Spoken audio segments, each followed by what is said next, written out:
Ce que je vais dire aujourd'hui n'a rien à y voir avec la crypto-monnaie. Je sais qu'on attend des vidéos de crypto-monnaie, mais parfois il faut s'interroger sur l'existence. Et il y a des événements parfois qui viennent nous rappeler cette existence-là, qui viennent nous faire, qui viennent faire en sorte qu'on se questionne par rapport à cette existence. C'est vrai, on cherche l'argent chaque jour. C'est vrai, on est dans cet écosystème dont on aimerait voir grandir. Et c'est ici parmi les écosystèmes qui ont déjà fait leurs preuves. Donc ces balbutiements-là font en sorte qu'il y a beaucoup d'excitation et certains sont en train de se voir déjà dans des rêves de millionnaires, c'est vrai.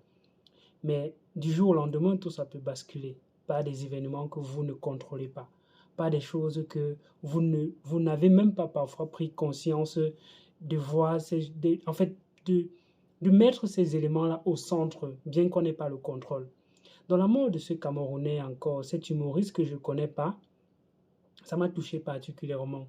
Ça m'a rappelé encore à quel point tout ce qu'on est en train de construire, du jour au lendemain, ça peut s'éteindre, ça peut disparaître. Un jeune plein d'espoir, plein d'avenir, avec tout ce qu'il faisait déjà autour de lui, je voyais parfois comment il aidait les uns et les autres à décoller dans ces petits écosystèmes, dans cette quête justement de ce lendemain meilleur-là. Mais qui du jour au lendemain disparaît, ça fait mal. Ça fait vraiment mal de voir des personnes mourir à la fleur de l'âge. Quand on est dans des pays autres de par le monde entier, où on qualifie par exemple le Japon, le pays où on a le plus grand nombre de vieux sur Terre, ça fait encore qu'on se questionne pourquoi ces pays-là et pas les pays d'Afrique. Pourquoi dans d'autres pays on a autant de vieux? Est-ce que c'est pas beau de voir ces enfants, ces arrière-enfants comme ça grandir et marcher? Est-ce que ce Cabral non dit aurait la possibilité de voir son enfant, d'amener son enfant à l'école, de raconter ses histoires à ses enfants? Il n'aurait pas cette occasion-là. Et ce questionnement-là, c'est important pour chacun d'entre nous. C'est pour ça que la mort vient questionner les vivants par rapport à la mort encore. On vit chaque jour en pensant que la mort, en pensant que c'est quelque chose d'éternel, mais il y a ce petit hic-là par moment qui vient nous rappeler qu'en fait, tu n'es pas éternel. Tu n'es pas éternel. Et donc, il faut prendre un moment de pause et se questionner encore par rapport à cette existence-là. La mort de Kaba Nandi est particulière. Pour ceux qui ne le connaissent pas, vous pouvez aller taper son nom sur Internet et vous allez voir un peu ce qu'il faisait. C'est vrai que moi, particulièrement, je n'étais pas fan de son humour, de ses blagues et tout et tout. Ça ne me faisait pas trop rire d'une certaine façon. Mais les circonstances dans lesquelles il est décédé, ça nous interpelle. Et ça m'interpelle moi particulièrement qui ai eu la chance, l'opportunité de voyager un peu à travers le monde entier pour essayer de comparer un peu comment les choses sont faites du côté de l'Afrique, du côté du Cameroun particulièrement. Donc, il décède par quoi? Il décède de suite d'un accident. Et si on essaye de voir un peu les ratios des morts, la fréquence des morts du côté du Cameroun, si on essaye un peu de comparer quel est le taux de mort par secteur au Cameroun, on va voir qu'il y a deux secteurs qui tuent les personnes majoritairement du côté du Cameroun. Premier, c'est la route. Le deuxième, ce sont les hôpitaux. Ces deux éléments-là sont des mouroirs, ce sont des tombes à ciel ouvert qui engloutinent la majorité des personnes qui décèdent du côté du Cameroun. Et c'est pour ça que je pense fermement qu'à un moment donné, là où on est détermine aussi même le niveau de vie qu'on peut atteindre. L'espérance de vie qu'on peut atteindre, ça dépend également de là où on est. Si on essaye de regarder un peu nos routes, l'état de nos routes du côté du Cameroun, ça fait peur de voyager. Ça fait peur de sortir de la route, de sortir de chez soi et dire que tu vas même simplement rendre visite à quelqu'un. Quand tu as une affaire quelque part, tu dois te poser des questions encore avant de décider de prendre la route. Parce qu'aujourd'hui, la route effectivement tue. La route tue, pourtant la route devait être un moyen de développement. Ça devait être un moyen pour propulser le développement et faciliter les échanges, faciliter les communications. Mais aujourd'hui, clairement, on peut affirmer que la route tue. Si on essaie un peu de comparer nos routes qu'on a du côté de l'Afrique, qui sont qualifiées parfois de routes modernes, et les routes qui sont dites modernes ailleurs, on va remarquer quelque chose de très très flagrant. Première chose, c'est que nos routes sont étroites. Et dans ces routes étroites, il n'y a pas de séparation. Et comme il n'y a pas de séparation, vous pouvez bien imaginer que quand on fait une route et qu'on dit que c'est une route qui va desservir deux villes, on espère quand même qu'il y a un certain nombre de vitesses sur cette route-là pour pouvoir rallier les deux points aussi rapidement. Le but, c'est de rechercher, de joindre les deux bouts un peu plus rapidement.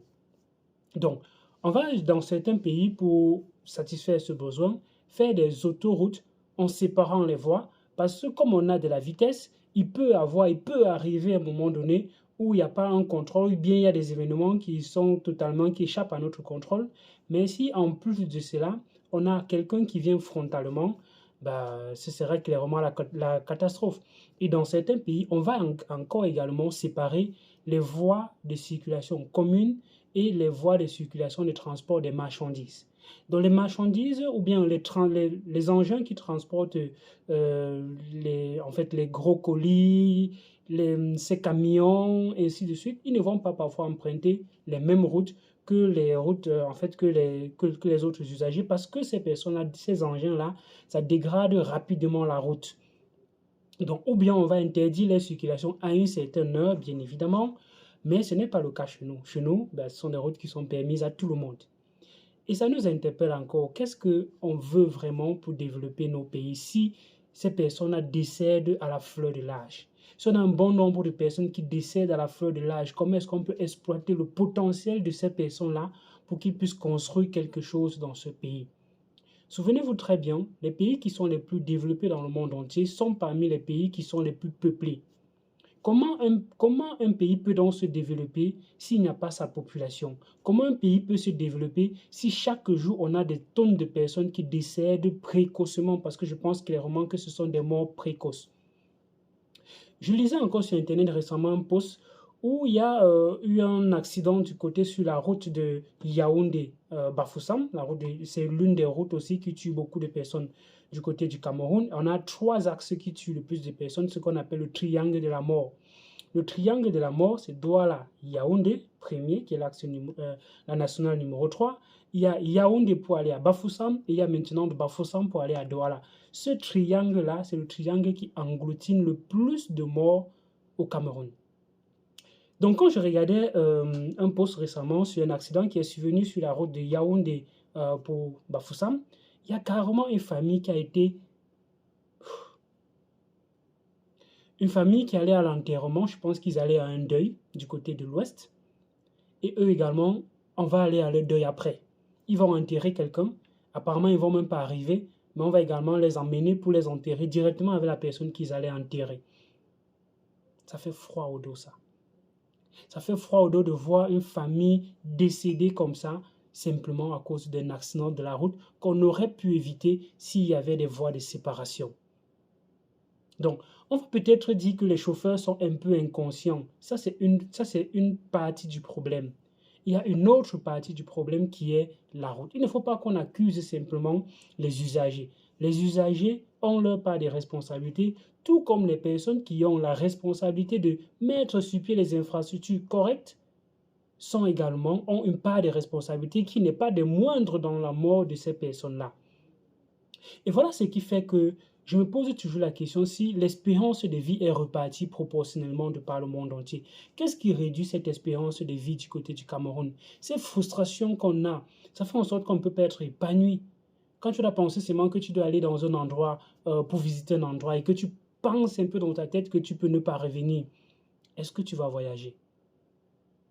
Quand tu imagines que tu peux sortir simplement de chez toi et ne pas rentrer, comment est-ce que tu peux te sentir?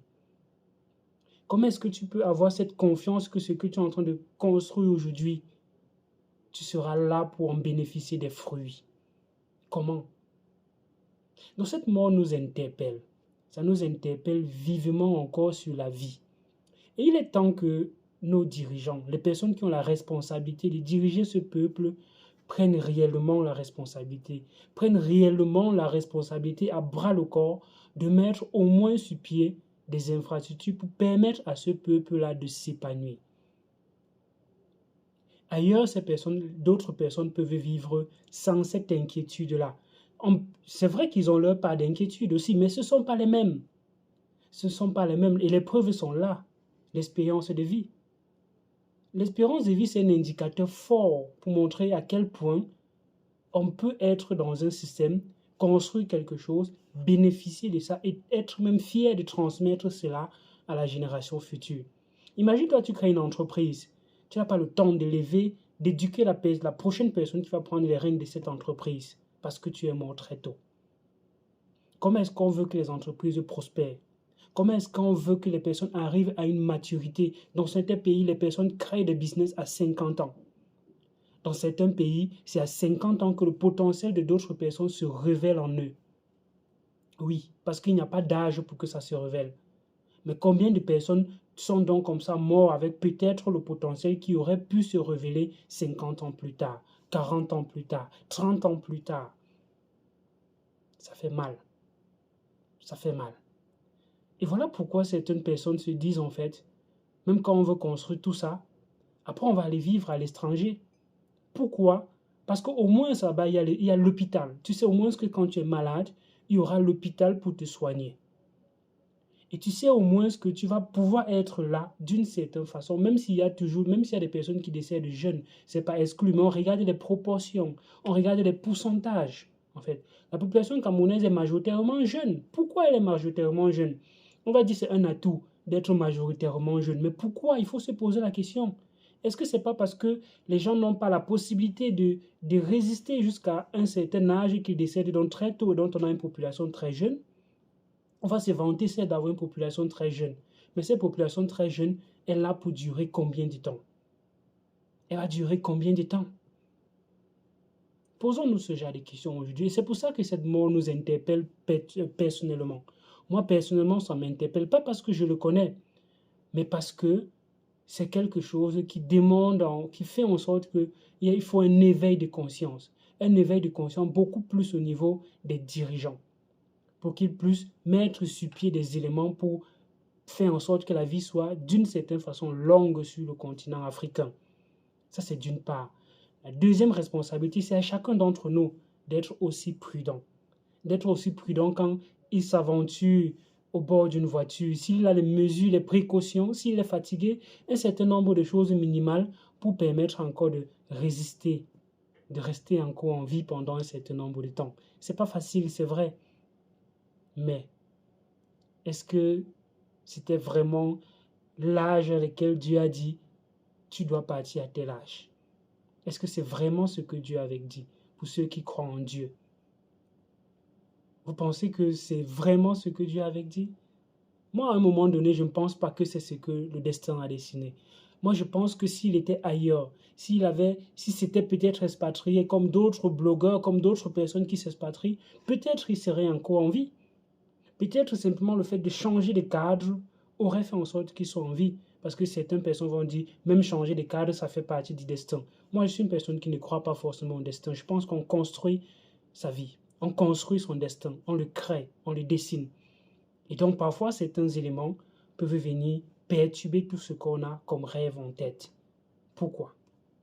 Donc, partage cette vidéo au maximum pour éveiller un peu la conscience des uns et des autres sur ce sujet-là. Que cette mort-là ne soit pas encore une des morts qui passe également comme ça inaperçue, comme d'autres morts qui sont passées dans nos différents pays, où en réalité ces personnes qui sont décédées sont des morts gratuites, sont des morts qui sont sur la conscience de ces personnes qui n'ont plus de conscience en fait, parce que ces personnes n'ont plus la conscience et qu'ils ont la responsabilité de ce peuple qui les a élus pour leur donner le pouvoir. Et voilà pourquoi il est encore important de lutter pour la décentralisation, de lutter pour les combats que nous défendons également sur la chaîne d'une certaine façon, ces combats de liberté-là, ces combats de décentralisation. Ce n'est plus le cas aujourd'hui. Et quand on perd ça, on a perdu l'essence, on a perdu la vie, on a perdu ce qui peut nous faire espérer, on a perdu ce qui peut nous permettre de consommer tout ce qu'on est en train de lutter dur aujourd'hui pour avoir. Cette décentralisation-là. Repose en paix, Kaba Nandik. Repose en paix. Je sais que nous allons tous un jour passer par là, bien évidemment, mais je pense que quand une personne naît, c'est forcément pour durer, c'est pour construire quelque chose. Chacun a une mission accomplie sur Terre. Et je ne pense pas qu'avant un certain âge, on ait pu consommer le plein potentiel de ce qu'on avait à offrir. C'était Elvis Konjo. Dis-moi ce que tu penses en commentaire de cette vidéo. Like, partage et abonne-toi si tu veux apprendre par rapport aux crypto-monnaies, bien évidemment. Mais bon, cette vidéo, c'est une vidéo de conscience. à d'autres vidéos sur la chaîne. Porte-toi bien et prends soin de toi.